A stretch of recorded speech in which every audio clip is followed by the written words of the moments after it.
Nga Hasi, kryetari i Partisë Social-Demokrate, Tom Doshi, zhvilloi një komunikim të drejtpërdrejtë në Skype me emigrantët shqiptar në Britaninë e Madhe, duke i njohur me programin e forcës politike që drejton.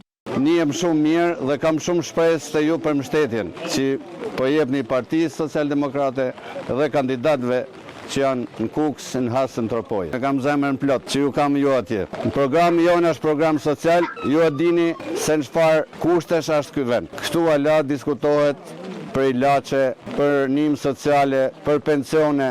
Kena bën një program si me kënë buxhet shtetit, politika sot, po vjen e merr votat dhe ik. Kandidatët për deputet të PSD-s në qarkun Kukës një zëri premtuan se do të punojnë fort për një të ardhme më të mirë për qytetarët e Kukësit, Hasit dhe Tropojës. Unë atje kam studiu, kam ndesh shumë vite atje. Jam kthy mrapat ku jam rrit, unë du të bëj për këtë vend më të mirën, du të dalim gjithë parlament, jo vetëm unë. Mes jush edhe kam edhe djalin tim që ndodhet aty, të na votoni të gjithëve sepse do të jemi zëri i këtyre që janë këtu dhe zëri juaj që jeni atje. Në këtë komunikim, emigrantët shqiptar në Britaninë e Madhe shprehën mbështetjen për Partinë Social-Demokrate, e cila synon që në zgjedhjet e 11 majit të sigurojë të paktën një mandat në Kukës.